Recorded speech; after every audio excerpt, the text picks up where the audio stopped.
Baik, Assalamualaikum warahmatullahi wabarakatuh. Kenalin semuanya, aku Olinda Maharani Akila Putri, biasa dipanggil Olinda atau Olin dari Universitas Negeri Surabaya, Prodi S1 Pendidikan Matematika Angkatan 2023 dari kelas PM 2023U. Jadi di sini aku bakal ngebahas soal-soal UAS dari mata kuliah Teori Bilangan Elementer atau TBE atau Number Theory dari soal-soal UAS angkatan 2020, 2021 hingga 2023. Nah, di sini aku nggak bahas semua soalnya satu persatu, tapi sudah aku rangkum jadi beberapa materi yang sering keluar pada umumnya. Oke, jadi langsung saja mari kita mulai. Nah, ini di soal pertama. Kita bakal bahas tentang pembuktian karena yang pasti di soal UAS tiap tahun TBE itu selalu keluar pembuktian. Jadi di sini diberikan A, B, M itu elemen bilangan bulat atau integer dan M ini tidak sama dengan 0. Buktikan bahwa jika M membagi A plus B dan M membagi A, maka M membagi B. Oke. Di sini kita ingin membuktikan, berarti untuk menjawab soal tentang pembuktian itu jangan lupa diketahui akan dibuktikan dan buktinya. Oke. Diketahui, yang pasti ini ada diketahui A, B, dan M ini elemen bilangan bulat, di mana M-nya ini tidak sama dengan 0. Mengapa? Karena kita ingin membuktikan jika M membagi A plus B, ya kan? A plus B ini kan bilangan bulat. Jika M-nya ini 0, 0 kan tidak membagi semua bilangan bulat. Karena bilangan bulat jika dibagi dengan 0 kan tidak terdefinisi. Makanya M-nya ini dengan syarat tidak sama dengan 0. Nah, akan dibuktikan jika M membagi A plus B dan M membagi A, maka M membagi B. Nah, di sini buktinya sesuai dengan definisi. Jika M membagi A plus B, maka ada bilangan bulat, ya ada suatu bilangan bulat, di sini aku pakai K, sedemikian sehingga A plus B itu sama dengan M dikali K. Oke, sedemikian sehingga A plus B sama dengan M dikali K. Di mana K ini adalah elemen bilangan bulat. Nah, lalu di sini kan membuktikannya ada dua nih, jika ini dan ini. Nah, M membagi A sesuai definisi juga. Berarti A sama dengan M dikali L. L ini sebarang bilangan bulat. Oke. Lalu, kita eliminasi kedua persamaan. Ya, kita eliminasi sini. Jika dieliminasikan A habis. B-nya turun, ya kan? B sama dengan MK dikurangi ML. Setelah dieliminasi, nah ini bisa kita faktorkan kan, M-nya karena kedua bilangan ini memuat M, jadi M-nya kita faktorkan. M-nya keluar, dikali K, min L. Nah, di sini K kan bilangan bulat, L juga bilangan bulat. Bilangan bulat dikurangi bilangan bulat, itu bilangan bulat. Ya, jadi ini kita misalkan aja P atau R atau yang lainnya, atau abjad lainnya. Yang penting di sini berarti kan M dikali bilangan bulat. Nah, ini. Maka terbukti sesuai dengan definisi keterbagian jika B sama dengan M dikali P, berarti kan M membagi B. Maka terbukti. Proven. Baik. Nah, sekarang di soal yang kedua, di sini ada membuktikan dan memberikan counter example. Jadi, menyelidiki pernyataan benar atau salah. Selidiki benar atau salah pernyataan-pernyataan berikut. Jika benar, buktikan. Jika salah, beri contoh penyangkalnya atau counter example. Yang A, benar atau salah? Jika 2P kongruen dengan 2Q di modulo 5, maka P kongruen dengan Q di modulo 5. Jawab. Nah, ada salah satu sifat kongruensi yang berbunyi seperti ini.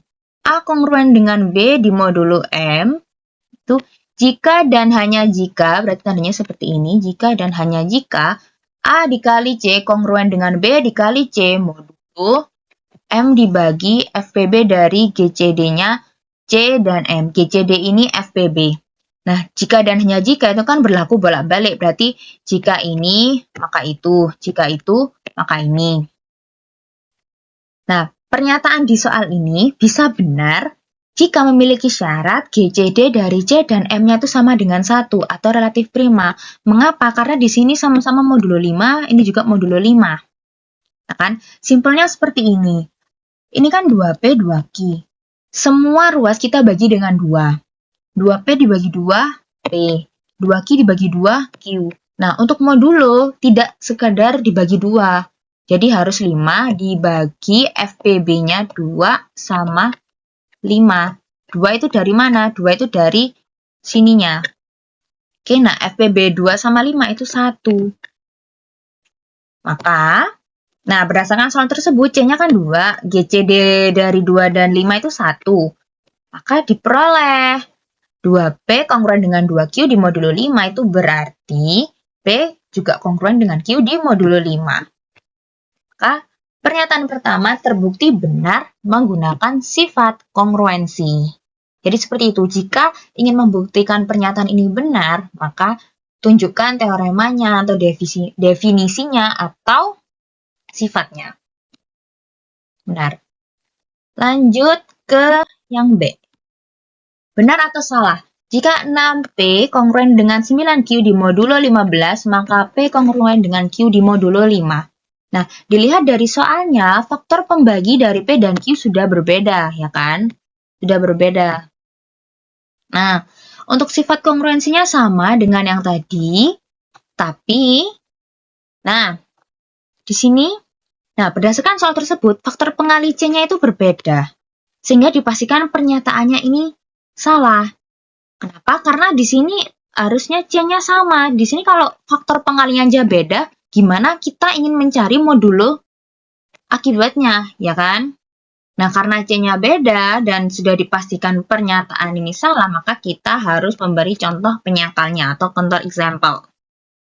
Nah, di sini untuk counter example-nya, aku misalkan P-nya 2, Q-nya 3.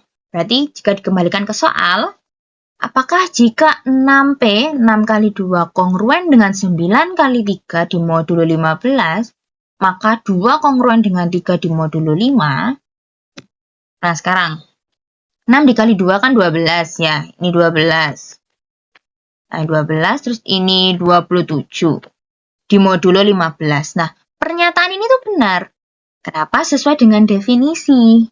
Definisinya kan ada definisi A kongruen B di modulo M, berarti M membagi A dikurangi B. Di sini 12 sama 27. Gampangannya 12 dikurangi 27 itu kan negatif 15. Ini negatif 15. Negatif 15 itu kan bisa dibagi 15. Makanya 15 habis membagi negatif 15. Oke, jadi modulonya ditulis yang di sebelah kiri, ini M-nya. Ini A dikurangi B. Jadi 12 dikurangi 27, ini negatif 15. Negatif 15 bisa dibagi 15. Oke, ini benar. Tetapi 2 kongruen dengan 3 di modulo 5 itu salah. Sebab tidak memenuhi definisi keterbagian. Kan 2 dikurangi 3 berapa? 2 dikurangi 3 negatif 1. 5 tidak habis membagi negatif 1. Maka ini adalah counter example-nya. Kalian bisa cari angka yang lain yang intinya ini itu pernyataan ini itu salah. Oke, ini pernyataan salah, ini pernyataan benar. Lanjut. Pernyataan salah. Sekarang ke teorema Fermat. Ini soal UAS tahun 2021. Dengan menggunakan teorema Fermat, hitung 5 pangkat 2007 di modulo 41. Gampangnya, kalau ingin memilah soal mana kira-kira yang bisa dikerjakan dengan teorema Fermat, itu yang modulonya prima. Pertama, kita harus ngecek modulonya prima terlebih dahulu. Di sini kan, kalau di sini soalnya sudah tertera jelas dengan menggunakan teorema Fermat. Nah, tapi kalau nggak diberitahu di soal, yaitu caranya kita menandai ya dengan jika modulonya prima. Berarti di sini kan tujuan dari soal, kita ingin mencari 5 pangkat 2007 ini kongruen dengan berapa di modulo 41. Oke. Kongruen dengan berapa? Nah, nih teorema Fermat mengatakan jika P adalah bilangan prima. Pertama kita cek dulu P-nya ini prima. Dan P tidak membagi A. Ini adalah A. 5 adalah A di sini. P tidak membagi A. Di sini 41 tidak membagi 5, ya kan?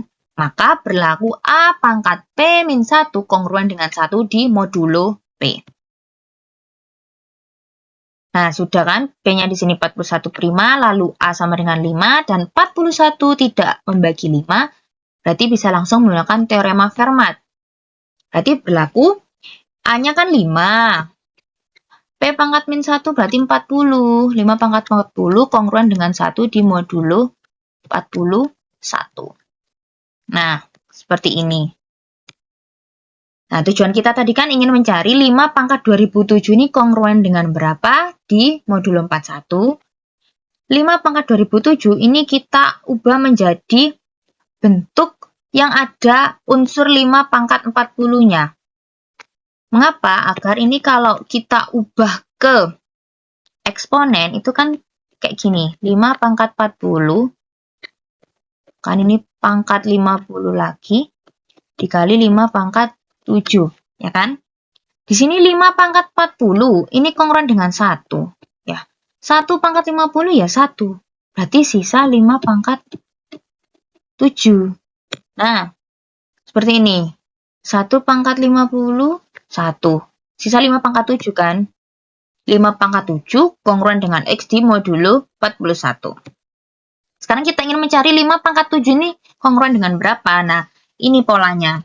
Di sini 5 pangkat 1 kan 5. 5 kongruen dengan 5 kan pasti, karena di sini 5 dikurangi 5 kan 0. 0 bisa membagi 41. Cara mudahnya membacanya seperti itu. Lalu di sini 5 pangkat 2. 5 pangkat 2, 25. 25 kongruen dengan 25, karena 25 dikurangi 25, 0. 0 bisa membagi 41. Sekarang 5 pangkat 3 kan 125. Nah, 125 dikurangi 2, karena 125 dikurangi 2 kan 123. 123 itu bisa dibagi 41. Maka 125 kongruen dengan 2 di modulo 41. Mudahnya, ya jika kita ingin mencari kongruen dengan berapa, itu tinggal 125 dibagi dengan 41, sisanya berapa. Jadi 2 ini sisa. 2 adalah sisa dari 125 dibagi 41.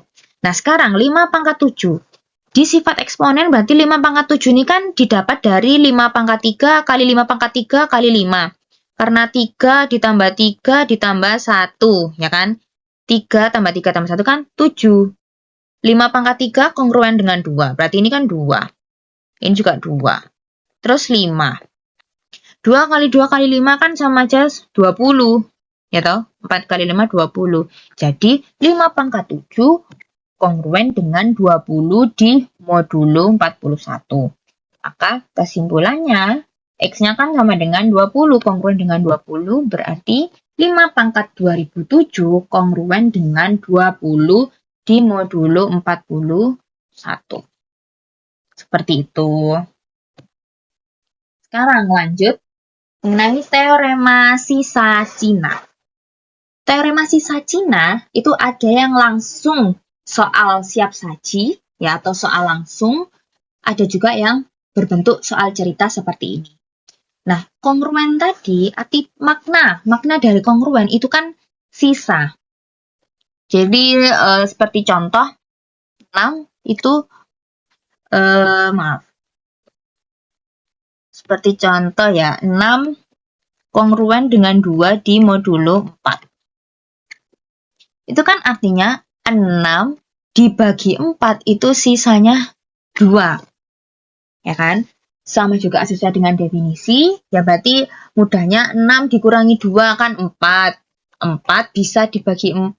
Mudahnya seperti itu. Atau 4 membagi 6 dikurangi 2. Nah, jika kita ingin mencari bilangan 6 ini, berarti kan X yaitu kongruen dengan 2 di modulo 4. Nah, kita mencari X-nya itu berapa?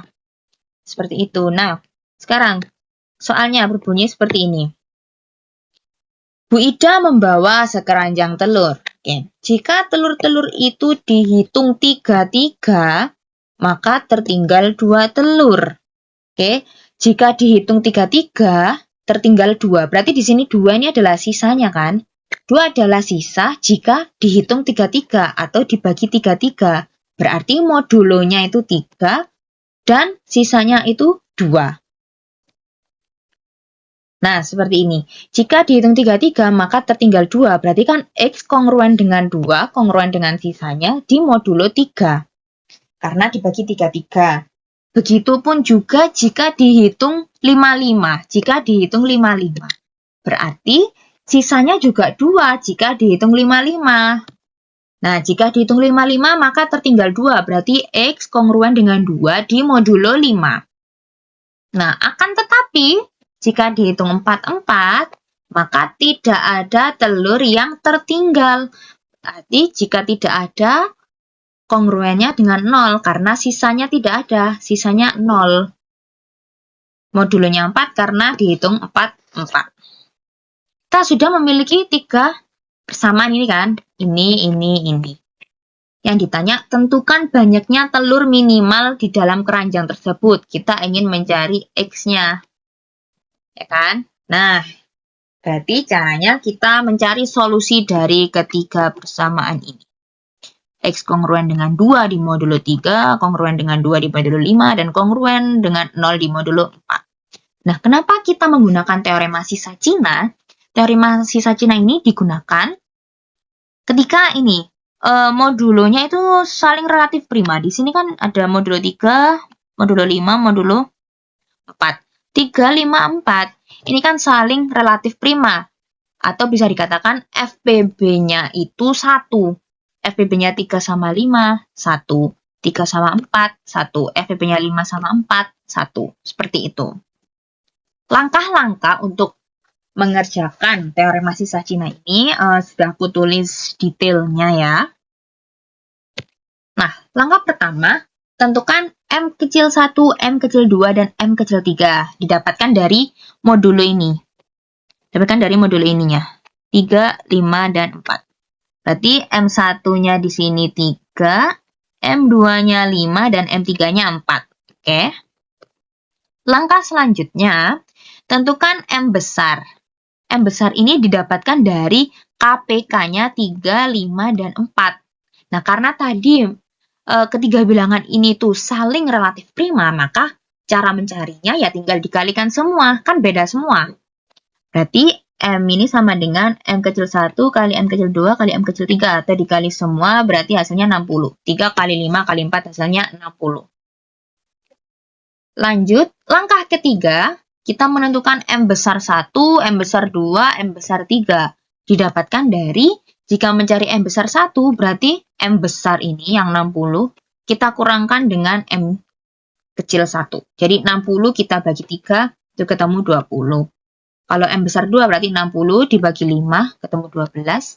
M besar 3 berarti 60 dibagi 4, itu 15. Nah, sudah. Langkah yang keempat, itu mencari Y1, Y2, Y3, di mana itu adalah inverse dari M1, M2, M3. Jadi setelah kita menemukan M besar 1, M besar 2, M besar 3, kita cari inverse-nya. Cara mencari inverse-nya, nah, kita ingat kembali definisi dari inverse itu berarti bilangan yang dikalikan dengan M1, M2, M3 ini akan menghasilkan elemen identitas, atau di sini 1. Ya, di sini 1. Di sini berarti untuk mencari Y1. Itu caranya ya Y1 dikalikan dengan M besar 1, ya kan? Karena Y1 ini inverse dari M besar 1, maka kongruen dengan 1 di modulo M kecil 1. Y2 juga begitu.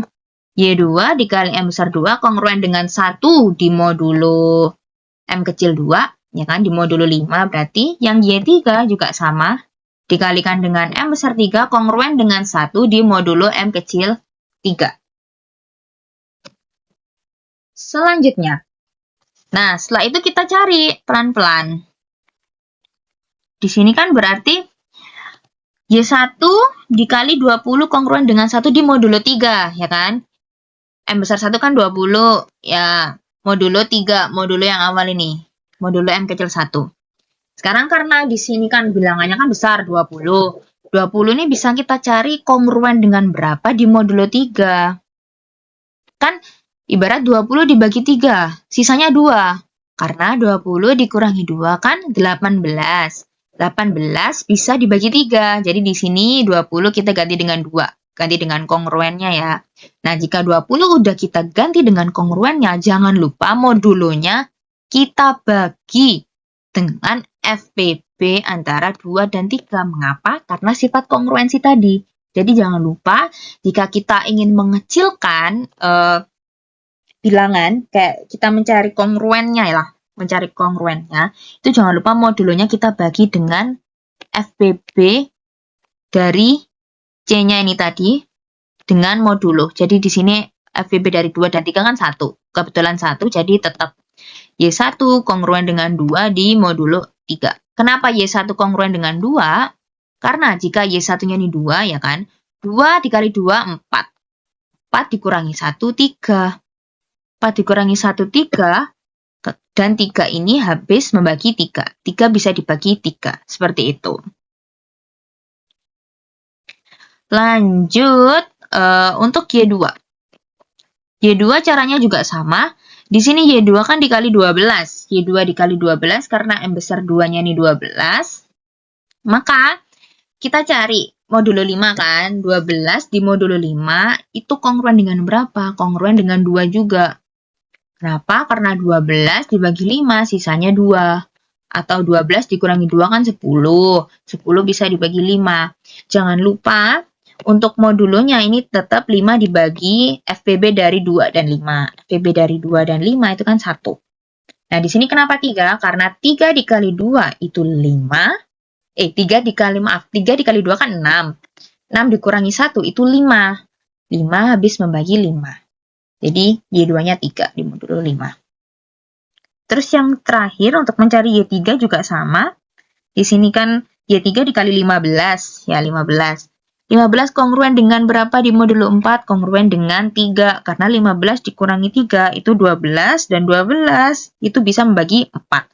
Jangan lupa untuk modulo 4-nya ini dibagi dengan FPB dari 3 dan 4. FPB dari 3 dan 4 kan 1. Jadi ini tetap modulo 4. Nah, kenapa di sini Y3-nya itu 3? Karena jika 3 dikalikan dengan 3 itu kan 9. 9 dikurangi 1 itu kan 8. 8 bisa membagi 4. Jadi kita ketemu Y3-nya itu sama dengan 3. Nah, setelah kita sudah melewati hingga langkah 4, nah langkah yang terakhir atau langkah yang kelima itu mencari solusinya. Untuk mencari solusinya, formulanya mudah sekali. Tinggal kita mengalihkan A1, M1 dengan Y1 sini. A kali M kali Y, A kali M kali Y, A kali M kali Y di modulo M besar. M besarnya tadi kan 60. Oke. A1, A2, A3. Ini A1, A1-nya 2, ini A2, ini A3. Oke, A1, A2, A3 berarti kan 2, ya kan? 2 dikali M1, M besar 1 di sini 20. 2 kali 20 dikali 2. Terus 2 dikali 12 dikali 3. Terus 0 dikali 15 dikali 3 modulo 60. Kita hitung seperti biasa, berarti ini 2 dikali 20 dikali 2 ini hasilnya 80. 2 kali 12 kali 3 hasilnya 72, ini 0. 80 ditambah 72 kan 152. Berarti ini sebenarnya sudah selesai sampai sini. Namun karena yang dicari tadi telur minimal, berarti kita mencari lagi sampai hasil yang paling kecil. Nah, di sini kongruen dengan 32. Kenapa? Karena 152 jika dibagi dengan 60 sisanya adalah 32. Atau 152 dikurangi 32 kan 120. Nah, 120 ini bisa dibagi 60. Jadi, banyaknya telur minimal yang ada di keranjang adalah 32 butir telur. Seperti itu. Lanjut. Nah, lanjut di sini ada teorema Euler. Nah, bedanya dengan yang Fermat tadi, kalau teorema Euler ini, itu FPB dari A dan modulonya adalah 1 atau saling relatif prima. Di sini soalnya seperti ini. Carilah 2 digit terakhir lambang bilangan desimal dari 39 pangkat 125. Di sini 2 digit terakhir. Oke. Jika yang ditanya itu 1 digit terakhir ya, berarti pakai modulo 10. Jika 2 digit, berarti nolnya nambah 1, modulo 100. Jika 3 digit, ya kan, jika 3 digit, berarti modulo 1000. Nah, sekarang teorema Euler itu mengatakan jika ada A dan M elemen bilangan bulat dan M-nya lebih dari 0, dengan yang tadi sudah aku bilang, FPB dari A dan M itu 1, maka berlaku A pangkat V Euler M itu kongruen dengan 1 di modulo M. Di sini A-nya kan 39. Terus modulonya 100. Kenapa modulo 100? Karena 2 digit terakhir, modulo 100. 39 dengan 100 kan relatif prima ya.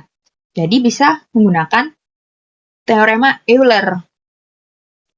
Nah, kan seperti ini. Kita ingin mencari 39 pangkat 125 ini kongruen dengan berapa di modulo 100, ya kan?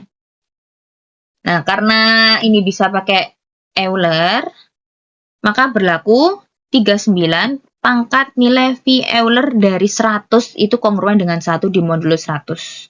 Karena di sini modulonya kan 100, jadi nilai V Euler 100. Nah, cara mencari nilai V Euler ini bagaimana? Yang pertama, cari faktorisasi primanya. Bisa pakai pohon faktor. Oke, kita cari. Di sini faktorisasi primanya berarti bilangan prima pertama kan ada 2. 100 dibagi 2, 50. Bagi 2, 25. 25 berarti 5, 5. Di sini kan bilangan primanya ada 2 sama 5. Karena langkah selanjutnya kalikan nilai tersebut. Maksudnya nilai tersebut itu kalian misal disuruh cari V Euler dari 100, berarti ya kalikan 100 dengan ini. Kalau disuruh nyari V Euler dari 720 ya berarti 720 dikali dengan ini. Nah, didapat V Euler dari 100 kan ini 100 kalau dicari faktorisasi primanya kan 2 pangkat 2 kali 5 pangkat 2. Berarti 100 dikali 1 dikurangi 1 per 2. Karena di sini ada bilangan prima 2. Terus dikali 1 dikurangi 1 per 5. Karena ada faktor 5, angka 5. Ya udah tinggal dikali berarti 100 dikali setengah dikali 4 per 5 sama dengan 40. Jadi nilai V Euler dari 100 adalah 40. Nah, berdasarkan teoremanya, maka pada soal berlaku 39 pangkat 40 kongruen dengan 1 di modulo 100. Nah, contoh kalau misal kita ingin mencari V Euler dari, coba V Euler dari 120. Berarti yang pertama 120 kita cari dulu faktor primanya. Dibagi 2 60, bagi 2 30, bagi 2 15, terus 35. Nah, di sini kan bilangan primanya ada 2, ada 3, ada 5.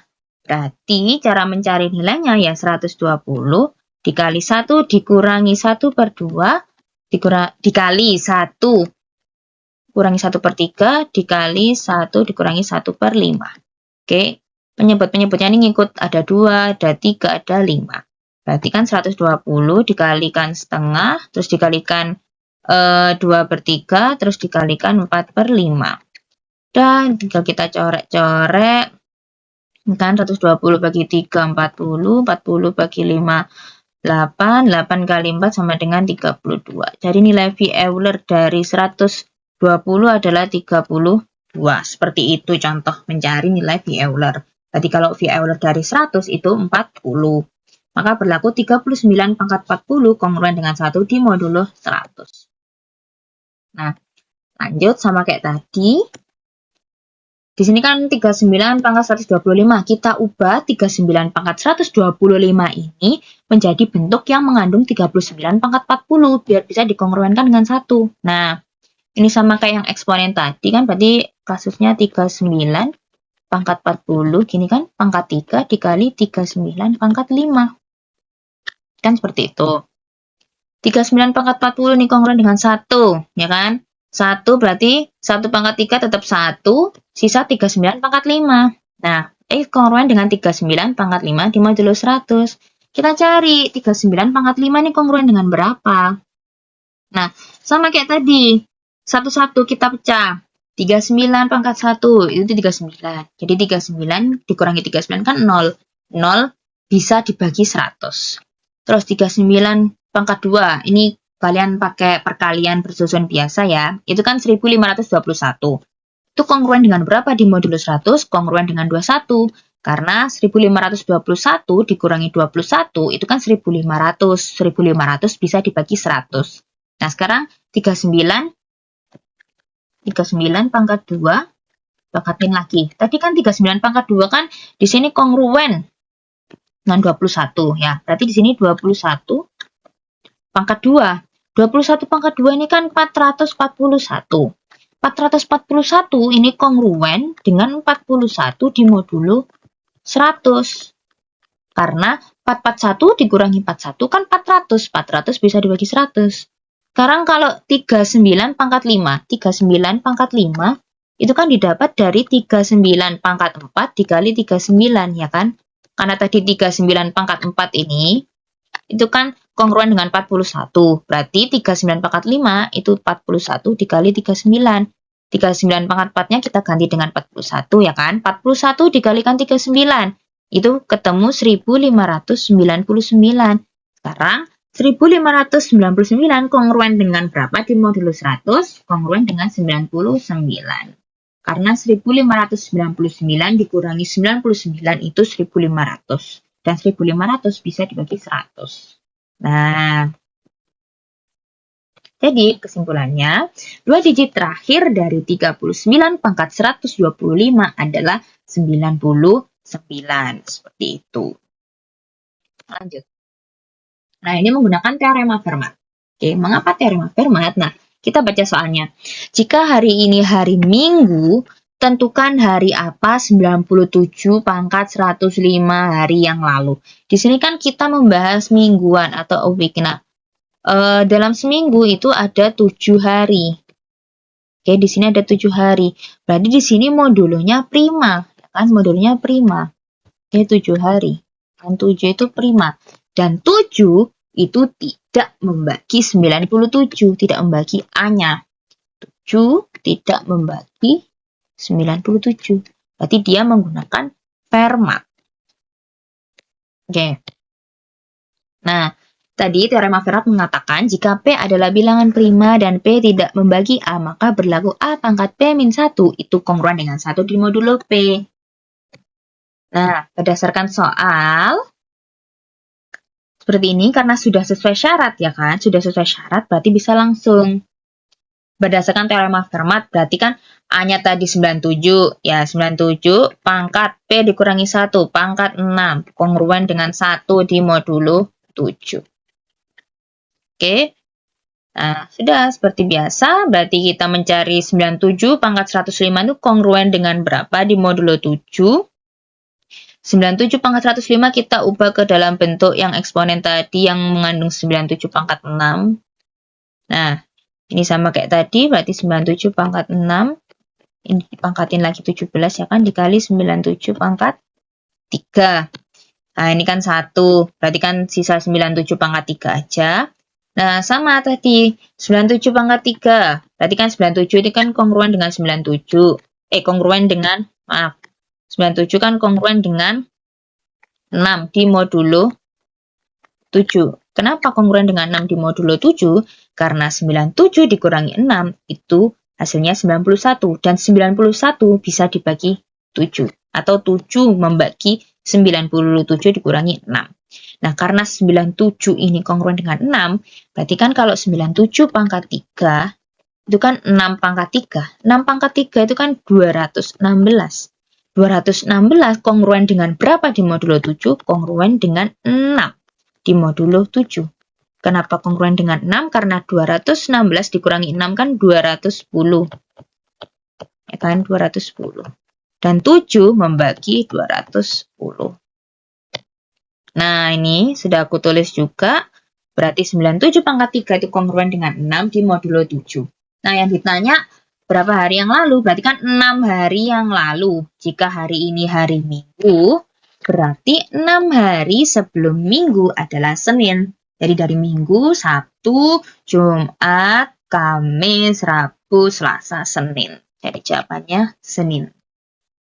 Oke, lanjut. Diopantin atau persamaan diopantin. Nah, dulu sejak SMP, SMA kan kita kalau belajar itu ada yang namanya SPLDV, SPLTV ya, dimana kalau ada dua variabel seperti ini, ya dapat diselesaikan jika ada dua persamaan. Terus kalau SPLTV berarti ada 3 variabel, diselesaikan ada 3 persamaan. Nah, kalau diopantin, ini kita hanya disajikan satu persamaan aja nih. 35X plus 14Y sama dengan 91. Kita disuruh mencari solusi X-nya berapa, Y-nya berapa yang memenuhi persamaan ini. Nah, langkah-langkahnya, pertama, persamaan diopantin ini, kalian harus cek dulu dia punya solusi atau enggak. Ya, persamaan diopantin memiliki solusi ketika FPB dari koefisien X dan koefisien Y-nya itu habis membagi hasil di ruas kanan. Maksudnya, FPB dari 35 dan 14 ini harus habis membagi 91, membagi ini, hasil di ruas kanan. Jika FPB dari koefisien X dan Y ini tidak habis membagi hasil di ruas kanan, berarti diopantinnya tidak memiliki solusi. Jika tidak memiliki solusi, ya udah tidak usah dikerjakan. Seperti itu, tinggal diberi alasan saja mengapa tidak memiliki solusi. Nah, seperti ini, berdasarkan soal, berarti kan FPB dari 35 dan 14, itu kan 7. Ya, kalian pasti masih ingat cara mencari FPB. 35 ya, 35 ini kan 5 kali 7, ya toh. Terus 14 ini 2 kali 7. Nah, kalau FPB kan dicari yang angkanya sama, di sini sama-sama punya 7. Dan pangkat terkecilnya ya sama, 1, jadi 7, maka FPB-nya di sini 7. Dan 7 habis membagi 91. Ini 91. Karena 7 dikali 13 itu kan 91. Nah, karena bisa, berarti dia punya solusi, maka kita mencari solusinya dengan menggunakan algoritma Euclid. Atau algoritma pembagian Euclid. Caranya seperti apa? Nah, mudahnya seperti ini. Di sini kan ada 35 dan 14. Berarti, sebentar, nih. Algoritma Euclid itu pertama yang 35 sama 14. Ini kan yang paling besar kan 35.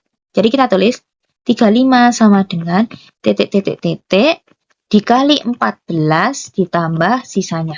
Jadi kayak mengubah ke dalam bentuk pembagian bersisa. Jadi 35 sama dengan berapa dikali 14 ditambah sisanya. Nah, 35 dibagi 14 kan sisa 2. Oke. Bukan sisa 2. Maksudnya 35, ya kan? Pembagiannya itu kan 2 dikali 14. Kenapa 2? Karena kalau misal 3 itu kan sudah melebihi 35, ya kan? Sudah melebihi 35. Terus kalau 1 itu masih ada bilangan yang lebih mendekati 35 gitu loh. Jadi, dibagi 14, itu kan hasilnya 2.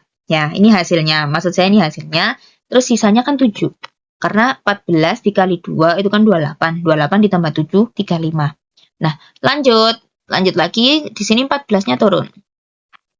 14 sama dengan berapa dikali 7 sekarang. 7-nya turun di sini ditambah sisanya. Nah, pembagian dengan algoritma Euclid ini berhenti jika sisanya sudah 0. Oke. Jadi di sini kan 14 sama dengan 2 dikali 7 ditambah 0 kan. Nah, sisanya sudah 0. Berarti sudah sampai sini aja. Nah, makanya di sini ada dua langkah aja algoritmanya di sini. Nah, 7 di sini tuh sebagai FPB. Jadi untuk mencari FPB itu bisa menggunakan algoritma Euclid dengan cara kita melihat sisa ininya. Nomor 2 dari bawah. Jadi kan ini plus 0. Ini kan nomor 1 dari bawah, ini nomor 2 dari bawah. Ini FPB-nya. Lihat sisa di nomor 2 paling bawah itu adalah FPB. Nah, dari persamaan pertama, ini kan kita bisa mendapatkan 7 sama dengan 35 dikurangi 2 kali 14 ya kan, tinggal dipindah ruas aja. Oke, ini 2 kali 14-nya aku pindah ruasin ke kiri kan, nanti hasilnya seperti ini. Nah, tetapi, sekarang kita lihat ke soal, perhatikan soalnya. Di sini 35x plus 14y sama dengan 91. 35 ada di ruas kiri. Ini aku ubah biar bentuknya persis kayak soal. Aku ubah 35 dikurangi 2 dikali 14 sama dengan 7. Nah, ini sudah aku ubah mirip seperti di soal. 35-nya ada di sebelah kiri, 14-nya juga ada di sebelah kiri. Oke. Sekarang, kedua ruas kita kalikan dengan 13. Nah, kenapa kita kalikan 13? Nah, sekarang coba lihat kayak gini. Sekarang aku ubah ke bentuk yang persis banget kayak soal. 35 ditambah 14 ya kan sama dengan di sini kan 14 dikali min 2 ya kan, sama aja kayak gini kan. Oke, sama aja kayak gini. Sama dengan 7. Nah kan dikalikan 13 kenapa? Karena jika 7 dikalikan 13 itu kan hasilnya 91. Oke, ini aku kalikan 13 semua. Ini juga aku kalikan 13 semua. Sebentar. Nah,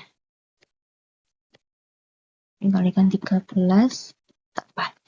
Nah, diperhatikan, berarti di sini sudah mirip soal 35x, ini 35 kali 13, terus plus 14y, plus 14y sama dengan 91, itu 7 kali 13. Berarti di sini ketemu x-nya adalah 13, ya kan? X-nya 13, y-nya adalah min 26.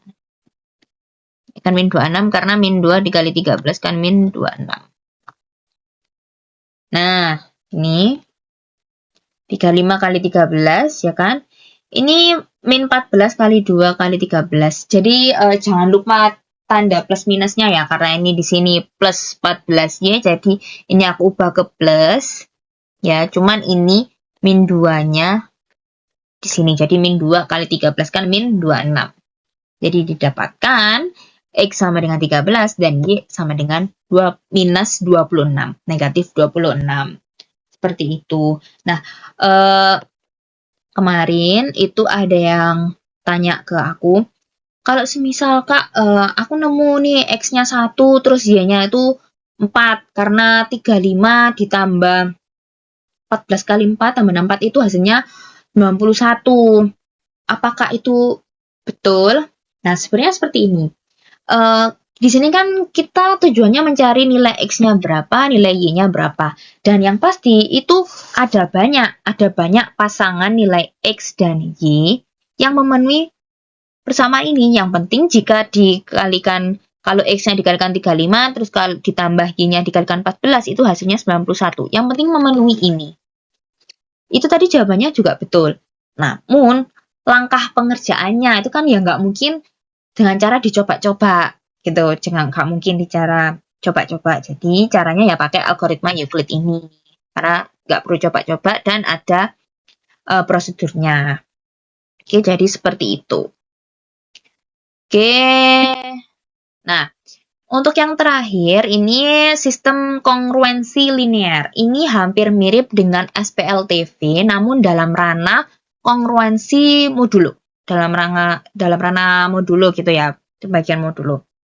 Di sini ada soal X plus 2Y plus 3Z itu kongruen dengan 1 di modulo 7. Terus X plus 3Y plus 5Z kongruen dengan 1 di modulo 7. Dan X plus 4Y plus 6Z kongruen dengan 1 di modulo 7. Langkah pertama, jadi ini udah aku bagi jadi beberapa langkah agar urut dan sistematis gitu ya, sistematis dan pelan-pelan, detail. Oke, langkah pertama, kita ubah ke dalam bentuk matriks. Oke, jadi di sini koefisiennya kita ambil, koefisien X-nya kan 1, 1, 1, ini 1, 1, 1, 2, 3, 4, 3, 5, 6. Terus dikali X, Y, Z ya kan, karena variabelnya ada X dan Y dan Z. Kongruen dengan ini, hasilnya kan semuanya 1, 1, 1. 1, 1, 1 di modulo 7. Oke, setelah ubah ke matriks, langkah yang kedua kita mencari determinan dari matriks A. Nah, ini aku anggap matriks A ya. Makanya di sini aku cari determinan matriks A. Cara mencari determinan matriks A, karena di sini matriksnya 3 kali 3, caranya berarti di sini kita tulis lagi 1, 1, 1, 2, 3, 4, 3, 5, 6. Terus ini ada seperti pagernya gitu, kayak tanda mutlak gitu. Ditulis 2 di depan, 2 kolom depan. Jadi kolom 1 sama kolom 2. 1, 1, 1, 2, 3, 4. Seperti itu. Lalu, cara mencarinya itu dengan perkalian yang miring-miring. Jadi di sini 1 kali 3 kali 6 itu kan 18. 2 kali 5 kali 1 itu 10.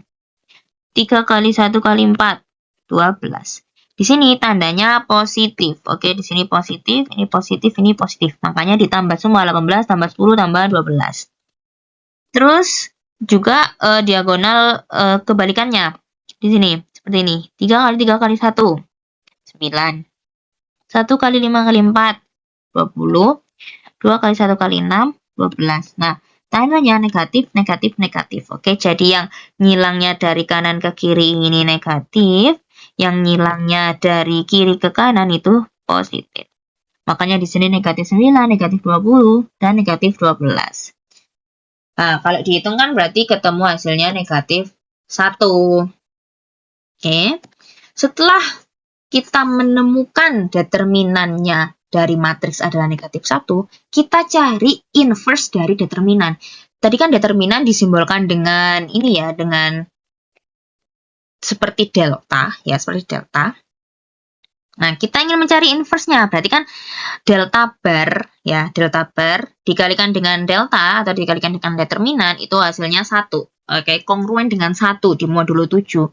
Karena sesuai dengan definisi inverse tadi, jadi bilangan apapun yang dikalikan dengan negatif 1, itu hasilnya 1. Atau kalau di sini, itu kongruen dengan 1 di modulo 7. Nah, tadi kan determinannya ini sini negatif 1, ya kan? Kongruen dengan berapa? Yang hasilnya itu dikalikan dengan berapa yang kongruen dengan 1. Jadi kan di sini delta barnya kan negatif 1. Oke, delta barnya 1. Atau inverse dari negatif 1 ya negatif 1. Karena jika di sini negatif 1 dikalikan negatif 1, itu kan 1. Ya, 1 dikurangi 1. Ya, 1 kongruen dengan 1 kan? 1 dikurangi 1, 0. 0 bisa dibagi 7. Oke, jadi ketemu inverse dari determinannya itu negatif 1 juga. Nah, langkah selanjutnya itu mencari kofaktor dari matriks A. Nah, cara mencari kofaktor itu bagaimana? Cara mencari kofaktor itu seperti ini. Di sini kan ini adalah matriks kita ini yang awal nih, matriks kita yang awal. Kan ada 1, 1, 1, 2, 3, 4, 3, 5, 6. Caranya mencari kofaktor itu, kalau misal matriks awalnya 3 kali 3, kofaktornya ya juga 3 kali 3. Terus kalau matriksnya 4 kali 4, ya nanti kofaktornya juga 4 kali 4. Ya, dan seperti itu. Pertama, berarti ini kan 3 kali 3. Kita kasih tanda plus, min, plus, min, plus, min, plus, min, gitu. Selang-seling. Untuk baris pertama kan plus dulu, berarti ini ya, ini tuh baris ya, ini tuh baris. Kolom itu yang ini, yang tegak-tegak ini tuh kolom. Oke, ini plus, min, plus. Kalau baris pertama sudah plus, min, plus. Oke, pokoknya diawali dengan plus dulu. Baris kedua berarti min dulu, min, plus, min. Terus baris ketiga ya, balik plus lagi. Plus, min, plus. Nah, Lalu di sini untuk mencari ini sel yang ada di sini, ini kan kolom pertama, kolom pertama, baris pertama juga. Berarti di sini yang baris pertama dan kolom pertama itu ditutup. Kan tersisa 3, 5, 4, 6. Nah, seperti itu. Lalu untuk mencari sel yang ini. Sel yang ini kan di baris pertama, kolom kedua. Berarti di baris pertama dan kolom kedua kita tutup. Ya, kita tutup. Sisanya kan ada 1, 5, 1, 6. 1, 5, 1, 6. Sama seperti yang sel berikutnya ini juga. Di sini kan baris pertama, kolom ketiga. Berarti baris pertama, kolom ketiga kita tutup. Sisa 1, 3, 1, 4. Seperti itu sampai di sini. Ini kan berarti baris keberapa ini? Baris ketiga, kolom ketiga. Berarti kita tutup baris ketiga, kolom ketiga, sisanya 1, 2, 1, 3. Seperti itu. Nah, setelah kita mencari kofaktor dari matriks A, nah ini tadi kan masih dalam bentuk, ini kan ada pagar-pagarnya atau masih pagar. Nah, makna dari pagar-pagar ini atau seperti mutlak, tanda mutlak ini dengan dalamnya itu ada matriks ordo 2x2, itu artinya kita mencari determinannya. Oke. Kan kalau ada gini A, B, C, D, cara mencari determinannya kan AD min BC. Jadi AD dikurangi BC, ya kan? Matriks 2x2. Nah, di sini. Berarti ini kan AD 3 kali 6 dikurangi 5 kali 4, 18 dikurangi 20, negatif 2. Nah, plus min yang di awal tadi jangan sampai lupa ya. Nah, ini plus minnya ini jangan sampai lupa plus minnya. Terus ini 6 dikurangi 5, 1. Tapi di sini ada negatifnya. Terus 4 kurangi 3, 1. Terus ini 12 dikurangi 12, 0. 6 dikurangi 3, 3. 4 dikurangi 2, 2. Terus ini 10 dikurangi 9, 1. Terus ini 5 dikurangi 3, 2. Karena ini ada negatifnya berarti negatif 2. Terus ini 3 dikurangi 2, 1. Seperti itu. Nah, berarti ketemulah kofaktor dari matriks A adalah min 2, min 1, 1, 0, 3, min 2, 1, min 2, 1.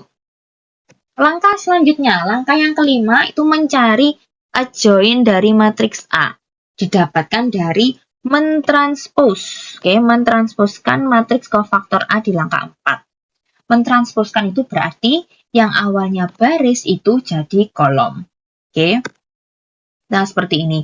Ini kan min 2, min 1, 1. Jadi, yang awalnya baris pertama dia jadi kolom pertama. Min 2, min 1, 1. Sama juga ini, 0, 3, min 2. Jadinya kolom gini. 0, 3, min 2. Terus, ini baris ketiga. 1, min 2, 1. Jadi kolom 1, min 2, 1. Seperti itu. Jangan lupa nih di modul 7, ya kan? Nah, setelah mencari adjoint, langkah selanjutnya yaitu mencari nilai A inverse. A inverse. Didapatkan dari A inverse sama dengan inverse dari determinan tadi kan kita ketemu negatif 1 ya kan? Dikalikan adjoint A-nya ini. Nah, berarti didapatkan negatif 1 dikalikan ini, min 2, 0, 1, min 1, 3, 2 ini. Tadi kan tandanya berubah. Nah, berarti A inverse itu sama dengan ini berarti jadinya 2, ini tetap 0, ini negatif 1, ini 1 ya kan, ini min 3, ini min 2, ini min 1, ini 2, dan min 1. Nah, langkah yang terakhir adalah mencari solusi X, Y, Z-nya. Ini sudah terakhir. Nah, caranya berarti X, Y, Z itu kongruen dengan A inverse ya. A inverse ini, A inverse dikali 1, 1, 1. Kenapa 1, 1, 1? 1, 1, 1 ini tadi itu nilai yang ada di ruas kanan soal. Ya. Tinggal kita substitusikan. Jangan lupa di modulo 7. Nah, seperti ini. Ini kan tadi adjoint, ini tadi kan A inverse. Ini nilai ruas kanan. Nilai ruas kanan atau solusi ruas kanan. Udah, kita kalikan matriks seperti biasa. Matriks kan perkaliannya baris kali kolom ya. Berarti baris ini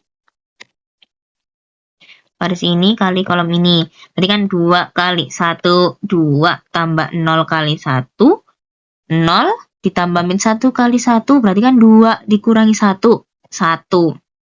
Oke. Terus ini ganti ini. Baris kedua kali kolom ini. 1 kali 1, 1. Min ditambah min 3 kali 1, min 3. Berarti kan 1 dikurangi 3, min 2. Min 2 ditambah 2 kali 1, 2. Min 2 plus 2, 0. Oke, terus yang ketiga, baris ketiga dikali kolom ini berarti kan negatif 1 kali 1 negatif 1 ditambah 2. Kan 1. 1 dikurangi 1, 0. Jadi ketemu solusi dari sistem kongruensi linear tadi. X-nya 1, ya kan? Ketemu X-nya itu 1. Y-nya itu 0. Dan Z-nya itu 0. Oke, dan ini di modulo 7. Seperti itu. Jadi, ini adalah sekian pembahasan soal-soal UAS mata kuliah teori bilangan elementer atau TBE mulai dari tahun 2020, 2021, 2022, dan 2023 soal-soal UAS di Universitas Negeri Surabaya jurusan S1 Matematika atau Pendidikan Matematika. Mungkin segitu dulu yang bisa aku sampaikan. Kalau misal ada pertanyaan, kalian bisa PC di nomor aku, atau bisa juga DM di Instagram aku. Instagram aku tuh @lin, ya nih lin.lin ______nya 3 kali, atau bisa DM di Instagram aku. Dan kalau misal ini aku upload di YouTube, kalian bisa komen aja di kolom komentar. Nanti bakal aku jawab. Oke, mungkin sekian dulu dari aku untuk pembahasan kali ini.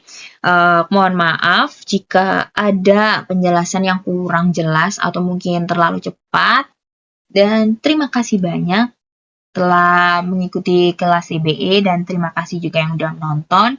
Wassalamualaikum warahmatullahi wabarakatuh.